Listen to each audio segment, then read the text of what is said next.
So this is a very well-written motion or lawsuit complaint. And I think that Steve Greenberg and crew could take some notes and can actually take this complaint when they're submitting a request to have R. Kelly released, because these people cover every aspect, every basis of what is going on at that MCC and how these people are in danger, their lives are in danger. Hey everybody, this is Tracy here with another edition of A View from Tracy's Point. And we are here to talk about what's going on at the MCC Chicago. You guys know that that is where R&B singer R. Kelly is being held as he awaits trial in several districts. And so 2 inmates at the MCC have filed a lawsuit against the MCC, basically stating that they are not protecting the inmates from contracting the coronavirus. And I thought that this story was so interesting because if you watch the ABC television show called For Life, it is a show that is produced by 50 Cent, the rapper, and it's about a guy who was sentenced to life in prison, I believe it was. And he became a lawyer in jail, and he was able to successfully defend his appeal, get his sentence overturned. And now he is a lawyer in real life, for real, for real. And so on last week's episode, it was about this. So the attorney in the show, he actually goes back and he's like a representative to some of the inmates, and he's been helping the inmates plead their cases and get their sentences overturned and that type of stuff. And so he's helping this one guy who's a good friend of his, and he hadn't heard from the guy. And so, I mean, you would have to go back and watch the first episode to find out everything. There was a lady warden at the church, Lord Jesus. There was a lady warden at the prison who he befriended, and she, was on his side. She ended up losing her job, behind helping him. And so the two of them pair up in last week's episode. They get into the prison, and there they find out that COVID is running rampant in the prison. And then they negotiate getting 354 inmates released who were not being held on like serious charges, but people that could, have the rest of their sentence at home, on house arrest with a monitor. And I believe it might be a federal case because the charge that he was convicted on was drug racketeering and stuff like that. So this might even be a federal prison. And you guys know, I keep telling y'all, pay attention to these shows that 50 Cent is doing, because he is, spilling some tea subliminally. And so I thought it was so interesting that that episode aired last week. And then this week, we find out that these 2 inmates at the Chicago MCC, which is a federal correctional facility, have filed this lawsuit. So before I get into the actual lawsuit, let me tell you guys a little bit about what's going on. And this came from a legal website. It says 2 detainees challenge practices to stem the spread of COVID-19 at Chicago Metropolitan Correctional Center. And it says 2 men currently detained at the Chicago MCC are asking a federal judge to force the Federal Bureau of Prisons to take immediate steps to stem the spread of the coronavirus at the facility. Ricky Price and Kevin Conway are among the more than 500 persons detained at the MCC, a facility designed for only 400 detainees. And so the MCC in Chicago is only designed to hold 400 people, but they have more than 500 people there. So like, where are they putting these extra prisoners at? So the article goes on to say it is clear that this is overcrowding, which has caused double bunking in small cells and the housing of up to 100 persons in dormitory-like facilities has facilitated the spread of COVID-19. The MCC has been a vector of spread of the coronavirus since last spring. In May 2020, 20 to 25% of the population was diagnosed with an infection despite a lack of testing throughout the facility. The same happened again once winter hit. Even now, management has stuck with its old failed practices. Officers walk the halls without wearing masks.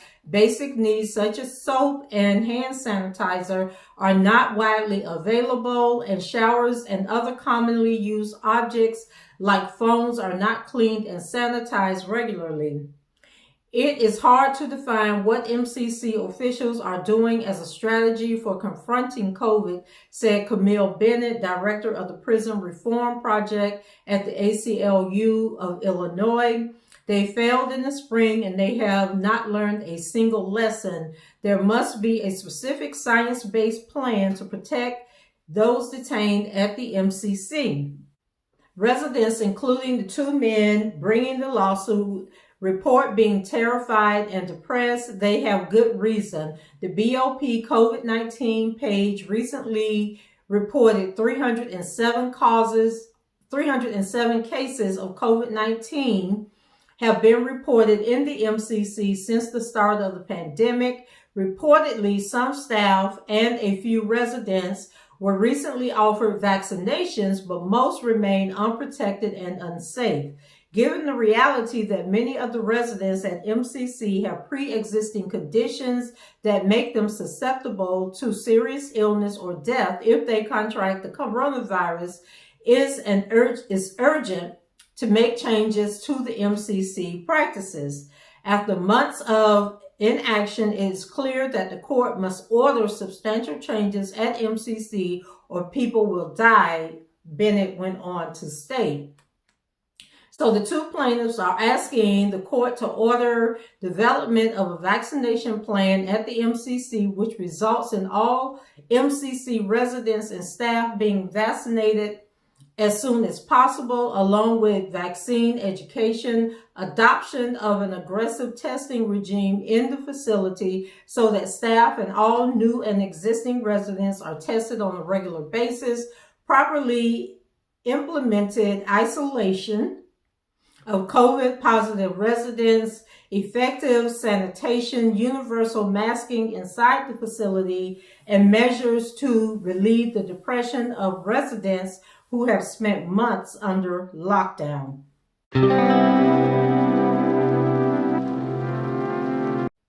And so a lot of what they're requesting is the same things that were outlined in last week's episode of For Life. And basically in the TV show that they were depicting this, basically if an inmate, came down with the symptoms of COVID, they would just put them in solitary confinement. And then these people were like in there suffering. They weren't getting any medical care. They weren't getting any medicine. They put the facility on lockdown so that no visitors could come in and visit anybody. Their phone usage was almost cut off. And so when the lawyer and the former warden go in to see what's going on, they request to speak to this one guy. And then the guy comes in and talks to them, but they got the prison guards like right there, so the guy can't really speak freely, but he drops a note on the floor. And then when they get the note, they realize that something is really going on. And so they schedule a meeting, with the higher ups. They have all the cameras removed and, so they could have privacy. And so the people realize at this point that his name is Aaron Wallace, that Aaron isn't going to give up. And so they negotiate reducing the prison population and implementing some of these things that are listed in this lawsuit that these guys filed. So just a little bit on the lawsuit. You guys know that the prisons are run by the Federal Bureau of Prisons, and currently house between 500 and 550 federal detainees and prisoners in a space designed for 400. Its inhabitants and staff cannot socially distance. Residents are almost entirely dependent upon defendants for protection against the novel coronavirus SARS-CoV-2 and the disease it causes, COVID-19. And it says the defendants have already failed not once but twice to protect the people in their custody. And when they say defendant, they're talking about the Bureau of Prison and the MCC. And it says, as of May 4th, 2020, MCC had the fourth highest reported number of coronavirus infections of any Bureau of Prisons facility in the country. Between 20% and 25% of the residential population. The real infection rate was certainly higher since the reported cases were the result of systemic testing on only some of MCC residential floors. In November 2020, reported cases started to surge again. Public health experts had repeatedly warned of this risk for fall and winter. Despite months to plan for a better outcome, defendants resorted once again to the failed strategies of the spring, which did not stop the disease then and did not stop it the second time. This included lockdowns, poorly implemented and incomplete isolation and quarantine processes, slovenly disinfection, and a blind eye turned to staff who do not wear masks. All those staff are the ones who go in and out of the facility every day. So they're basically saying that it's the staff that's bringing COVID into the MCC, not the prisoners, right? So now, months after testing has become routinely and widely available, and surveillance testing is practiced by other correctional systems, defendants still rely on the observation and self-reporting of symptoms for a disease universally known to have many asymptomatic carriers to identify when an outbreak has begun. They fail to care properly even for those they know to be sick. Residents are terrified and depressed. The BOP COVID-19 webpage now reports that this facility, housing some 500 to 550 people, has had some 300 resident cases of COVID-19 since the start of the pandemic. So how could they have had 300 cases and they are housing up to 550 people? That means that half the people that have gone through the MCC have tested positive for COVID. Like, that doesn't make any sense. So it goes on, and this is the actual indictment or the complaint that these two individuals filed. It says defendants' persistent failure to protect MCC residents from COVID-19 is likely to cause harm in many congregate settings, but is particularly shocking since MCC residents, like all carceral populations, suffer disproportionately from medical conditions and history of disease that place them at a higher risk. And then it goes on and pretty much covers what was in the article that I read to you guys. Let me see what else. Because this complaint is like 35 pages long and I don't want to read the whole 35 pages.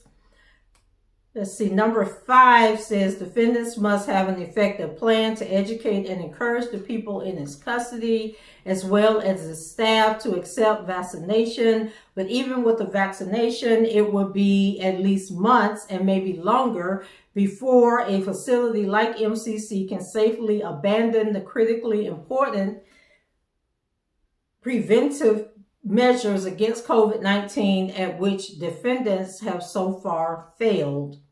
Number 6, the pandemic is not over, and so they really need to implement these procedures. So then it goes on and talks about jurisdiction and venue. Number 7, the court has subject matter jurisdiction over the action pursuant to 28 United States Code 1331 because it arises under the Constitution and laws of the United States. Number 8, plaintiff's claims for declaratory and injunctive relief are authorized by the Declaratory Judgment Act 28 United States Code. It gives all the federal law. Number 9, they talk about the venue is under the jurisdiction of the United States. Parties, the plaintiffs are Ricky Price, is currently in the Bureau of Prisons custody at MCC, where he is at risk of death and serious injury.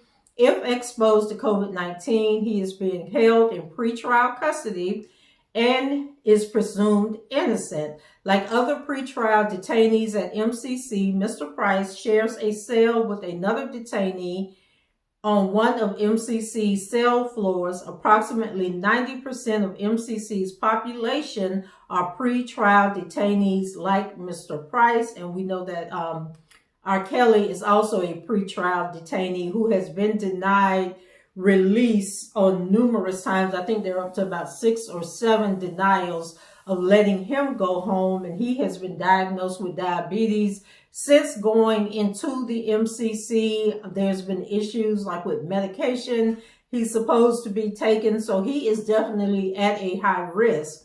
So number 11, they talk about the second plaintiff, which is Kevin Conway, and he's currently in BOP custody at MCC, where he is at risk of death of serious injury.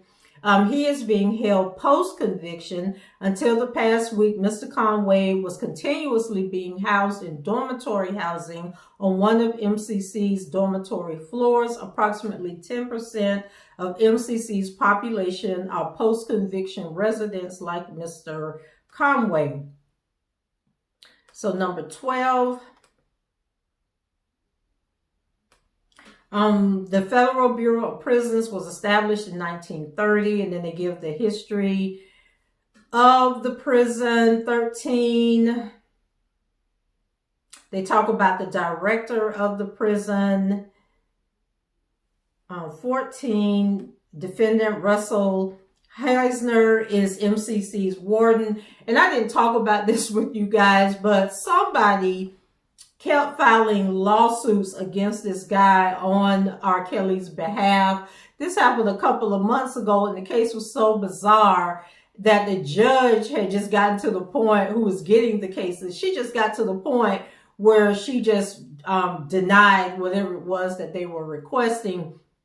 And whoever this person was that was right, I mean, they were like long, well thought out legal documents that they were submitting on R. Kelly's behalf, where he was asking, to be released, where he was asking that Steve Greenberg be removed from the case. It was like a whole lot that was going on, and they just got to the point where they just stopped even responding to the motions that were being filed. They were just automatically rejecting them, saying that this person, whoever was writing these documents, wasn't verifying who they were, that they knew that it was not R. Kelly that was writing the documents, and because they didn't know who this person was, and whether or not R. Kelly approved them to file the documents, then all motions would be denied automatically. And I haven't checked recently to see, if any more were filed after that.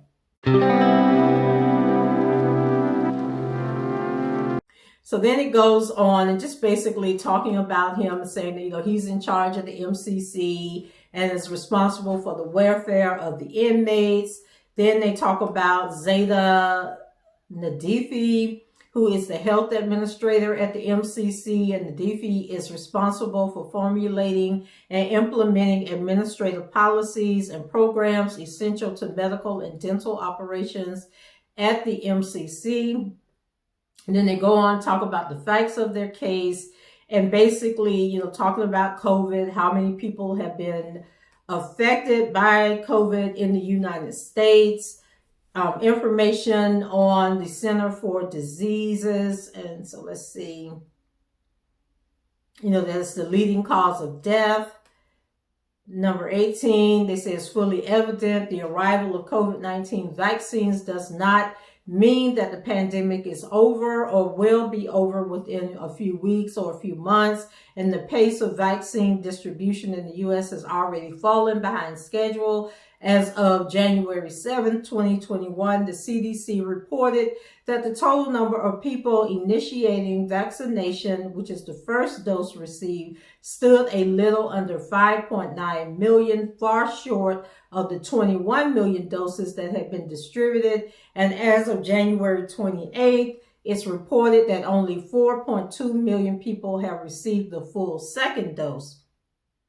And so on the same date, the Johns Hopkins Coronavirus Resource Center reported that Illinois had fully vaccinated only 1.25% of its population. And so it goes on to give more information, like who's impacted, what underlying conditions, could result in a person dying from COVID. Age differences in people, that are impacted by the disease. And it says as the pandemic has continued, there have been more and more reports of long-term, sometimes disabling effects of the disease. The CDC reports fatigue, chest and joint pain, and shortness of breath among common long-term symptoms. Others are intermittent fever, heart palpitations, depressions. And so they're talking about, even after people survive COVID, they still have these long-lasting after effects that they're living with. And so it goes on, like I said, it's like 33 pages, and they're just basically talking about COVID, how COVID is impacting people, that it is a global epidemic. Let's see, they talk about the death rate. Defendants have failed to take necessary steps to address the severe risk faced by plaintiffs and the class. So they want to turn this into a class action lawsuit against the Federal Bureau of Prisons. The COVID-19 was predictably overwhelmed MCC, a 27-floor prison skyscraper, not once but twice. The building is unique, triangular design, was structured to have inmate housing occupancy floors 13 to 26, 4 floors 21 to 24 were originally designated for immigration detainees who were regarded as needing the security of a private room and were typically held for only brief periods of time, and thus were housed in dormitory units planned to have 62 beds. The remaining residential floors were built with cells distributed around the perimeter of the triangular 2 tiers, 44 cells total, with mini lounges for 4 groups of 11 cells located in the common area of the middle. And it just goes on to start talking about, the dimensions and the size of the cells. On March 9, 2020, the governor of Illinois declared all counties in Illinois a disaster area. Because of COVID-19, defendants barred visitors, lawyers, in addition to family and others on March 13, 2020, but took few other steps to protect MCC's population. So this is a very well-written motion or lawsuit complaint. And I think that Steve Greenberg and crew could take some notes and can actually take this complaint when they're submitting a request to have R. Kelly released, because these people cover every aspect, every basis of what is going on at that MCC and how these people are in danger. Their lives are in danger. They talk about testing. It says testing quickly revealed widespread infection among those tested, and the numbers escalated rapidly. By May 6, 2020, almost 1/4 of MCC's population, 133 residents, were acknowledged to have contracted the virus, and 8 were hospitalized. Once resident cases were finally acknowledged within MCC, defendants compounded their errors through gross mismanagement of isolation and quarantine, and on March 23rd, 2020, the CDC had issued the first version of its guidance on the management of COVID for prisons and jails. Within a secure facility, proper management of isolation and quarantine is an essential tool in managing an outbreak of infectious respiratory disease. The CDC guidance was clear from the beginning of the pandemic that known COVID-19 cases must be medically isolated, while close contacts and others under investigation must be quarantined. And so they're saying that the MCC did not follow any of those guidelines. Defendants have never implemented effective isolation, quarantining, or cohorting procedures at MCC, not in the spring of 2020 and not thereafter. Initially, Defendant Hausner, who is the warden at the MCC, used the secure housing unit for isolation and for quarantine, a unit typically used for disciplinary purposes. The conditions in the SHU are, by design, austere. Detainees and prisoners in SHU are housed in small, dark cells with a solid door and a chuck hole through which the food is passed. The unit is dirty and noisy.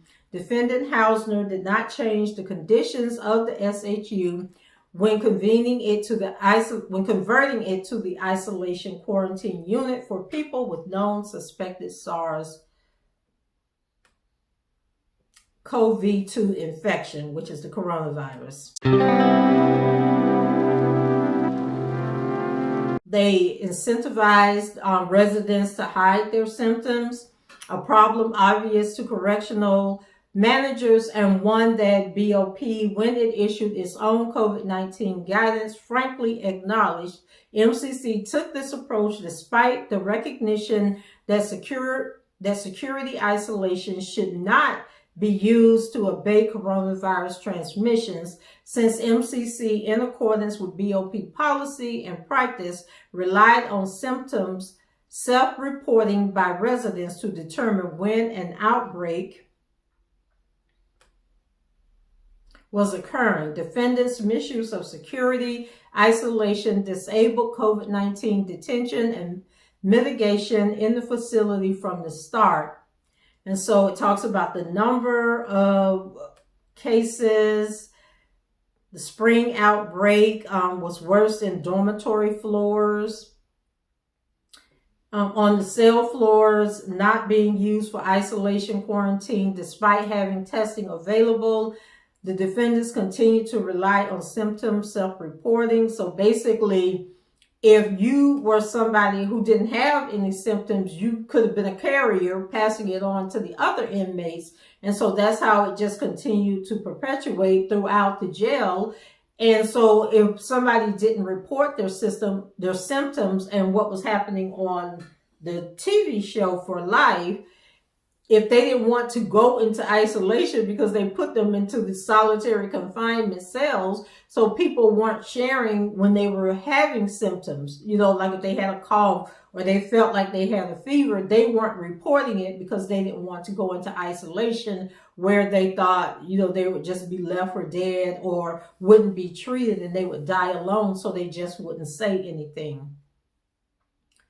And so it just goes on and it outlines all the stuff that was going on, how they were covering up for this, how these inmates were in there suffering and nobody cared. And so it just makes me wonder, what exactly did R. Kelly go through? What is he going through now? If he had been sick, would anybody have ever known? Would they have told the lawyers? This is just so crazy to me. It's so confusing that all of this could be going on and that they are treating people this way. And so it just keeps going on and on, talking about just the horrible conditions, how they were treating people. It says the post-conviction subclass also satisfies numerosity because at any given moment, there are between 40 and 100 MCC residents who are in the facility post-conviction. Joinder is also inherently impracticable for other independent reasons. The class and each subclass includes unnamed future class members who cannot by definition join. And so here they're talking about, they want to make this a class action lawsuit, and how they would get people to join the lawsuit who can't join the lawsuit because they've been convicted of a crime and stripped of rights and that type of thing. But basically what these inmates are doing, they want it to be a class action lawsuit. They want to be able to get the vaccination for all the inmates. They want policies and procedures to be created, that the prison has to abide by to control the spread of COVID. And, if people don't have to be held there, then those people should be allowed to go home and do home monitoring and that type of thing, house arrest. And so they're fighting for their rights, and they're saying that, they're sick of this, that they are human beings and they should be treated as such, and that they shouldn't be left in these prisons to die without proper treatment, without proper care. So wanted to bring this to you guys to let you know that, the COVID, whether they want to talk about it or not in the news, it is a hotbed in these prisons, in these jails, and that, people need to pay attention. And this needs to be highlighted, because these are human beings. These are people, family members, and they need to be treated with dignity and respect, regardless of why they are locked up. And for such a large population to be people who haven't even been convicted of a crime, that they're being held there awaiting trial, this is definitely a continuance of their violation of rights and protections. And so what do you guys think about this? I think this is just a horrible, horrible situation. And to learn that, Chicago is one of the worst prisons with COVID outbreaks is just heart-wrenching, to hear this. So go ahead, leave your comments below, rate the video, and subscribe to the channel if you haven't done so already. And until the next time, I shall talk to you guys later. Bye-bye.